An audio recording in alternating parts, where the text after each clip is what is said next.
오늘 이 본문에 있는 말씀을 의지해서 내 안에 율법이 있을 때, 내 안에 율법이 들어와 자리를 잡을 때 사람들은 어떻게 되어지는가 말씀을 통해서 오늘 구체적으로 말씀을 나누려고 합니다. 오늘 본문의 21절에 있는 말씀을 보면 그렇게 나와요.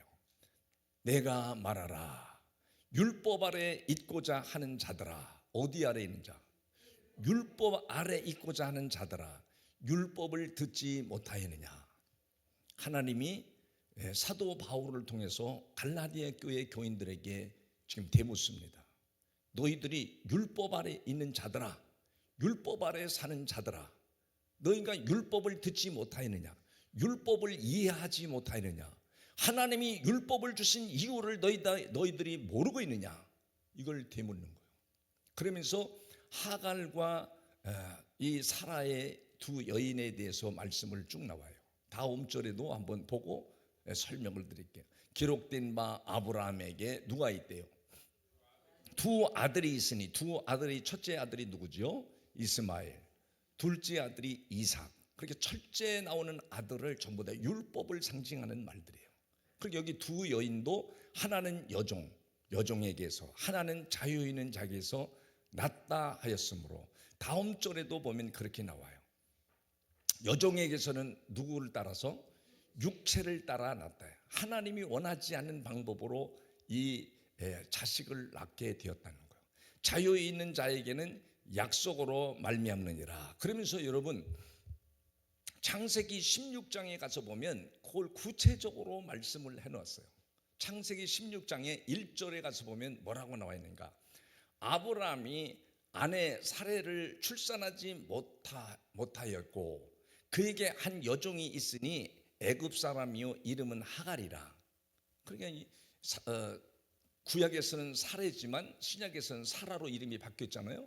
그러니까 이 사레가 나이는 많이 먹고 남편도 늙어가고 애를 낳을 수 있는 기미가 전혀 없고, 하나님은 15장에서 이미 너의 자녀가 하늘의 뭇별처럼 많게 하시겠다고 약속했는데 약속을 믿지 않고 약속을 붙들지 않고 이 사라라고 하는 여자가 뭘 주문하냐. 다음 절에 보면 그렇게 말합니다.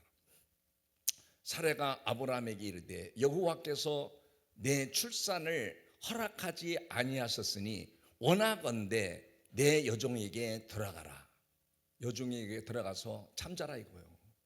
그러면 남자들은 좋을까요? 좋을까요? 남자는 좋지. 그러니까 또 부인이 허락해서 같이 잠자라고 그러니까 얼싸 좋다고 들어간 거예요. 안 됩니다. 하나님이 반드시 늙은 나를 통해서 또 당신을 통해서 아들을 준다고 했는데 안 됩니다 해야 되는데, 아브라함도 좋은지 그냥 마누라가 들어가라 그러니까 들어가서 뭐 했대요? 여종에게 들어가라. 내가 혹 그로 말미암아 뭘 얻어? 자녀를 얻을까 하노라. 이건 자녀 얻는 것은 이게 하나님이 약속에 따라 얻은 자녀요, 육신을 따라 난 자녀요. 그게 율법으로 난 자녀라는 걸 강조하는 거예요. 그래서 자녀를 낳을까 하노라 하매 아브라함이 누구의 말을 들었어? 하나님의 말을 들어야 되는데 부인의 말, 부인이 정의의 말, 믿음의 말, 복음의 말을 한 게 아닌데 부인의 말을 들었어. 부인의 말을 듣고 다음 절에 어떤 일이 벌어졌어요? 다음 절에 아브라함의 아내 사레가 그 여종 애굽 사람 하갈을 데려다가 그 남편 아브라함에게 뭘로 줬어요? 첩으로 준 때는 아브라함이 가나안에 거주한 지 몇 년? 10년 후였대. 10년 후. 75세에 부름을 받아서 10년 후니까 85세. 하나님은 아브라함에게 언제? 100세가 되었을 때 아들을 줬잖아요. 복음을 낳게 했잖아요. 그 다음 절에 이 아브라함의 가정에 율법이 들어온 거예요. 율법이 들어오면 어떻게 되는가? 오늘 갈라디아에서도 율법이 인간에게 지배를 하면 어떻게 되는가? 그걸 가르쳐요. 그래서 다음 절에 뭐라고 그랬죠? 다 같이 한번 읽어보겠어요. 시작. 아브라함이 하갈과 뭐 했어요? 동침하였더니 하갈이 뭐 했어요? 임신함에 그가 자기의 임신함을 알고 그의 여주인을 뭐 했어요? 이게 너무 중요한 거예요. 그러니까 율법이 사람에게 여러분 잘 들어야 돼요. 율법이 가정에 딱 들어왔어. 어디에 들어왔어요? 율법이 가정에 딱 들어오면 어떤 일이 벌어져요? 율법이 가정에 딱 들어오니까 어떻게 됐어요? 아니, 좋은 의미에서 자식을 낳으라고 이 여종을 아브라함에게 붙여줘서 잠을 자고 낳은 아들이 뱃속에 뭐 했어요? 애를 잉태했잖아요. 잉태했는데도 불구하고 여주인을 핍박하고 여주인을 모함하기 시작하는 거예요. 그러니까 여러분, 율법이 가정에 들어오면 뭐가 생기냐면 근심이 생겨요. 근심이 생기고 고통이 생겨요. 그래서 율법에, 여러분, 율법이 주신 그 부정적인 측면이 있습니다. 뭐가 있어요? 부정적 측면이 있어요. 율법을 우리에게 주신 부정적인 측면이 있고 긍정적인 측면이 성경에 있습니다.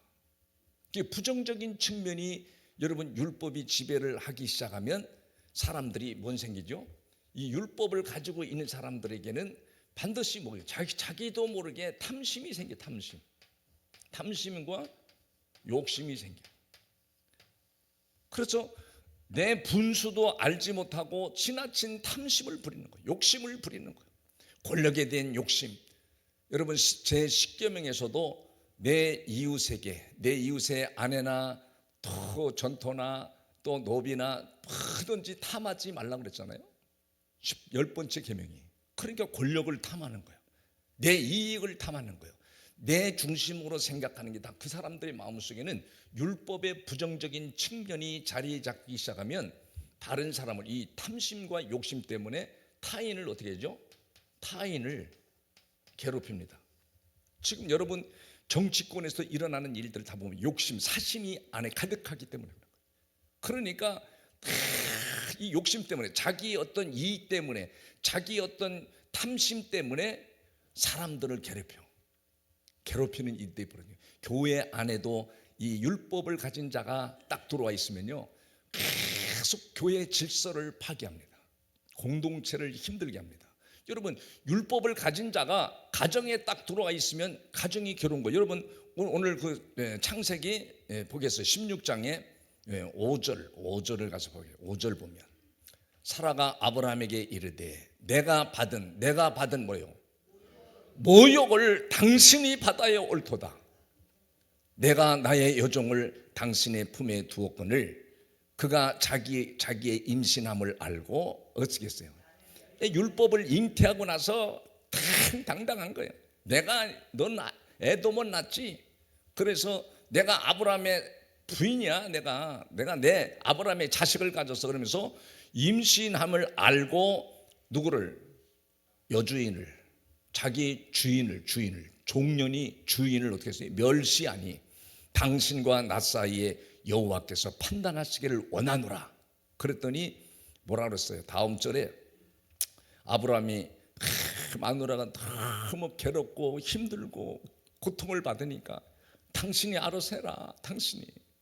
그러면서 아브라함이 사라에게 이르되 당신의 여종은 당신의 수중에 있으니 당신의 눈에 좋은 대로 그에게 행하라 하며 사라가 하갈을 학대하였더니 하갈이 어떻게 해요? 사라 앞에서 도망했어. 여러분, 율법을 우리 안에 들어오면 율법을 어떻게 해요? 쫓아내야 한다는 거. 율법을 어떻게 해요? 여러분의 마음에서도 물리치고 여러분의 가정에서도 율법을 물리치고 더 나가서 뭐요? 공동체에서도 율법을 가진 자들을 물리치한다는 거예요. 여러분, 이 부정적인 측면이라는 것은, 율법의 부정적인 측면이라는 것은 어떤 일이냐면 계속 사람들을, 율법을 가진 자들은 정죄합니다. 정죄하고 비판하고 또는 험담하는 일이 계속 벌어져요. 계속 험담. 다 이게 이단들의 특징, 이단들이 가지고 있는 무기입니다. 계속 기존 교회에 들어오면 목사님이 어떤 조금이라도 허점이 있다든지 교회 중직자들이 조금이라도 허점이 있으면 계속 비판합니다. 목사님이 뭐 물질을 강조한다, 뭐 아주 강조하지도 않는데 그렇게 덮어씌워. 여러분이 지금 돌아가는 나라에도 그렇잖아요. 자기들이 나쁜 사람이야. 그런데 내가 나쁜 사람이 아니라 네가 나쁜 사람이라고 다 뒤집어 씌우는 일을 여러분 눈으로 다 정확하게 보시고 있지요. 보시고 있지요. 놀랍습니다. 이게 성경이 다 모든 게 다 적용이 다 맞아버려요. 가정이든 나라든 공동체든. 그러니까 그런 거에 속으면 우리는 굉장히 불행한 율법의 종이 된다고 오늘 갈라디아서도 말하는 거예요. 갈라디아서도 율법의 종이 된다고 성경이 갈라디아에서도 그렇게 말합니다. 여기 성경을 하나 보겠어요. 자, 보면 몇 절에 있느냐면 쭉 보세요. 여러분 25절에 보면 이 25절 본문에 갈라디아서 4장 25절에 보면 이 하갈은 아라비아에 있는 신의 산으로서 지금 있는 예루살렘과 같은 곳이니 그가 그 자녀들과 더불어 뭐예요? 종노릇하리라. 그러니까 율법 아래 사는 사람들은 다 종노릇한다는 거예요. 그래서 갈라디아서 여러분 3장이 10절에도 그렇게 말합니다. 갈라디아서 3장 10절에도 보면 갈라디아서 3장 10절에 보면 다 같이 한번 보겠어요. 시작. 무릇 율법의 행위에 속한 자들은 어디에 받는데? 저주받으면 다 지옥 가는 거죠. 교회 안에 내가 신자라고 하면서도 율법의 행위에 속한 자들은 저주 아래 있나니 기록된 바 누구든지 율법책에 기록된 대로 뭐라 그래요? 모든 일을 항상 행하지 아니하는 자는 저주 아래 있는 자라 하였습니다. 그러니까 율법을 가진 자들은 약점이 뭐예요? 부정적인 측면은 자기 자신을 못 봅니다. 자기 자신을 모른다는 거예요. 이게 부정적인 측면이에요. 율법을 가진 자는 내가 율법을 다른 사람보다 더 지키고 내가 율법을 다 누구보다도 더 지켜서 착하고 의롭다고 생각하는 사람들이 많아요. 자기를 못 보니까 아니 신앙생활 조금 열심히 했으면 또 자기가 뭘 잘 알고 있으면 자기가 굉장히 의로운 사람으로 생각하는 거예요. 여러분 율법의 행위대로 사는 사람은 저주 아래 있다고 그러는데 율법을 지키면서 행위를 지키면서 하나라도 안 지키면 그건 저주받는다고 그러잖아요. 여러분 11절에도 3장 11절 갈라디아 3장 11절에도 있잖아요. 또 하나님 앞에서 아무도 율법으로 말미암아 뭐라 그래요? 의롭게 되지 못할 것이 분명하니 이는 의인은 어떻게 해요? 의인은 믿음으로만 살리라. 믿음으로 뭘 믿냐? 복음을 믿음으로. 뭘 믿음으로요? 이 복음을 믿음으로만 사는 역사가 일어난다고 그러잖아요. 그러니까 이 율법의 행위를 따라가는 사람 봐. 아무도 율법으로 말미암아 의롭게 되어 못 돼요. 못 되는데 지금 계속해서 한국교회에서는 율법을 가르치는 거예요. 율법을 지켜야 됩니다. 율법을 여러분 안식일 날 지키라고 그래도 지켜요? 못 지킵니다. 못 지켜. 내가 주님을 진실로 사랑하기 전에는 못 지켜요. 주님이 나를 사랑하시기 때문에 하나밖에 없는 독생자도 십자가에 못 박으셨구나. 물론 여러분이 일 때문에 또 무슨 중요한 일 때문에 못 지키는 사람도 있지만 여러분 내가 지킬 수 있는데도 못 지키는 것은 주님을 사랑하는 마음이었기 때문에 하나님이 나를 사랑하는 걸 못 느끼고 있으면 못 지킵니다. 그러니까 그거 못 지키면 안식일을 범한 자가 되잖아요. 구약에는 안식일을 범하면 저주를 받았거든요. 책망을 받았군요. 근데 이 복음 안에는 그래 내가 얼마나 약하냐. 그래서 이 율법이 가지고 있는 긍정적인 측면이 있어요. 뭔 측면이요? 긍정적 측면이 있습니다. 긍정적 측면은 바로 율법은 우리 자신이 얼마나 약한가. 자기 자신의 뭘 알아요? 이 약함을 아는 거예요. 약함과 더 나가서 자신 속에 있는 죄를 알게 만들어줘요. 여러분 로마서 3장 20절에 가서 보면 그렇게 말합니다. 로마서 3장 20절에 가면 그러므로 율법의 행위로 율법을 주신 목적이잖아요. 율법을 주신 행위로 그 앞에 의롭다 하심을 얻을 육체가 없나니 율법으로는 절대 의로워질 수 없잖아. 근데 율법으로는 뭘 깨달아? 그러니까 율법의 긍정적인 측면이 율법을 주신 목적이 뭐예요? 율법을 통해서 나 자신을 비춰보면 비춰볼수록 내가 인간이 얼마나 부패되었고 얼마나 약한가, 얼마나 죄를 좋아하는가. 그래서 이 율법이 나의 속에 있는 죄를 깨닫게 한다는 거예요.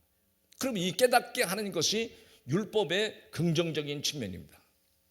그 율법의 이 긍정적인 측면에 들어가 있는 사람들은 자기도 모르게 마음에 긍휼의 마음이 생겨요.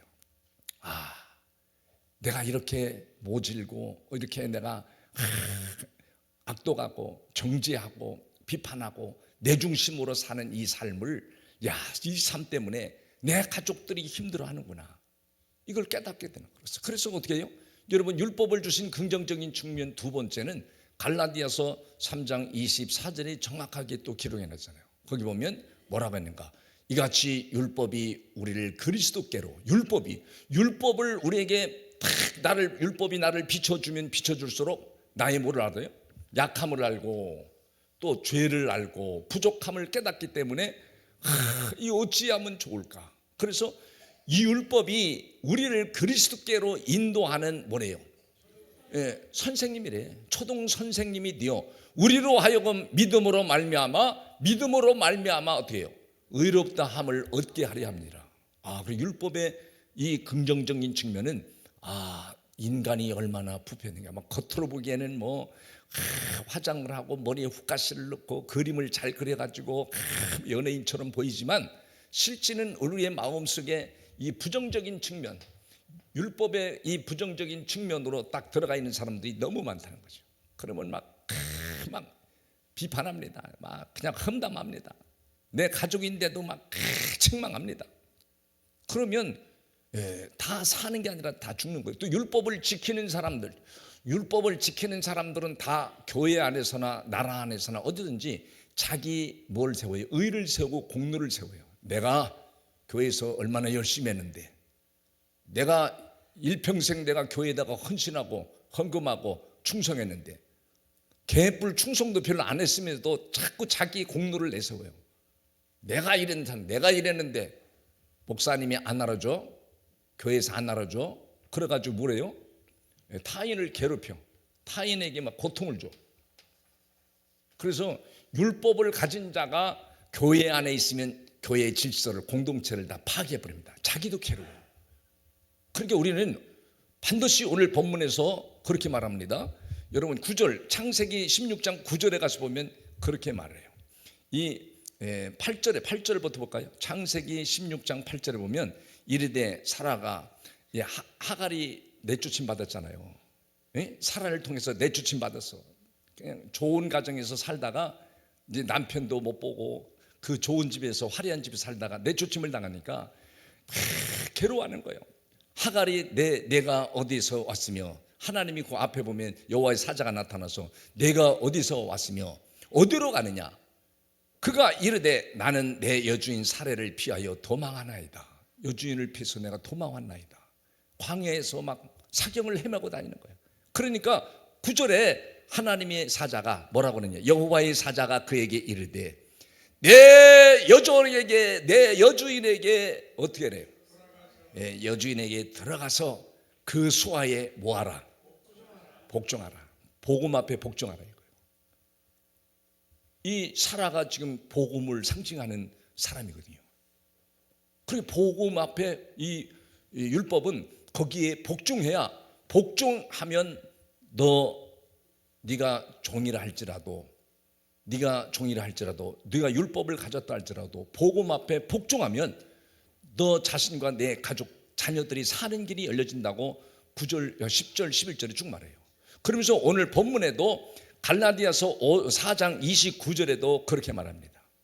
갈라디아 4장, 복종하지 않으면, 갈라디아 5장 29절 다 같이 시작. 그러나 그때 육체를 따라 난 자가 누구를? 성령을 따라 난 자를 뭐 했대요? 박해하는 것이 이제도 그라도다. 그러니까 여러분, 율법을 가진 자가 복음 앞에 복종하지 아니하면 계속 율법을 가진 자가 어떻게 된다고 그랬어요? 성령을 따라 난 자를 어떻게 해요? 계속 핍박한다잖아요. 그러니까 여러분이 복음을 붙잡고 딱 살면 반드시 여러분이 뭐가 받을 수 있어요? 여기저기서 핍박을 받을 수 있는 거예요. 이 복음을 가서 막 많은 지도자들 알려주면요, 어떤 사람은 율법을 가진 지도자는 계속 공격합니다. 너만 보고 말아. 그리고 말씀을 실지 들어보면 복음은 온데간데 없이 자 율법을 가르치고 있어. 여러분 착하게 살아야 됩니다. 거룩하게 살아야 됩니다. 율법을 지켜야 여러분 땅에서 복을 받습니다. 전부 그거는 종교, 모든 종교가 똑같이 가르치는 거예요. 그러니까 여러분 속지 말고 뭘로 살아야 돼? 복음으로 산다는 것은 바로 뭘 말하냐? 복음으로 사는 것은 고린도전서 16장 3절과 4절에 뭐라고 그랬는가? 복음이 본질이 뭔가를 정확하게 얘기해줘요. 내가 받은 것을 먼저 너에게 전하노니 이는 성경대로 그리스도께서 누구를 위하여? 나와 여러분의 죄를 위하여 십자가에 죽으셨다고 말하잖아요. 이걸 복음이라고 그러잖아요. 그러면서 다음 절에 뭐라 그래요? 십자가에 죽으신 것뿐 아니라 장사 지낸 바 되었다가 성경대로 어떻게 했어요? 사흘 만에 다시 살아나셨다는 것을 복음의 본질이라고 그래요. 그러면 이거를 모르는 사람이 있어요. 다 알지. 다 아는데 내가 정말 복음으로 살고 있는가 그 확신을 갖는 사람들은 여러분 오늘 이 본문에 돌아가 보면 자, 그 30절과 31절을 보고 결론을 이렇게 맺어줄게요. 자, 그러나 성경이 무엇을 말하느냐? 여종과 그의 아들을 어떻게 해요? 내쫓아라. 여종의 아들이 자유에 있는 여자의 아들과 더불어 유업을 얻지 못하리라. 여러분 율법을 갖고 사는 사람들은 유업이 없대요. 유업이 바로 두 가지로 말하는데 하나는 예수 그리스도가 우리 안에 내주할 수가 없다. 영으로 오신 주님 성령님을 우리 안에 모실 수가 없다는 말이고, 두 번째는 유업은 하늘나라에 들어가지 못한다는 거예요. 뭘? 율법을 가지고 사는 그리스도인은, 율법을 붙들고 사는 그리스도인들은 여러분 하늘나라에 못 들어간다는 거예요. 그래서 율법이라는 것은 여러분의 가정과 여러분의 자신의 율법을 가지고 가정에 들어가고 공동체에 들어가 보면 여러분 율법에는 생명이 없어요. 생명력이 없고 율법은 구원이 없음을 가르치고 있는 거예요. 율법으로는 여러분이 착하고 거룩하게 살 수가 없음을 성경이 못을 딱 박아놨어.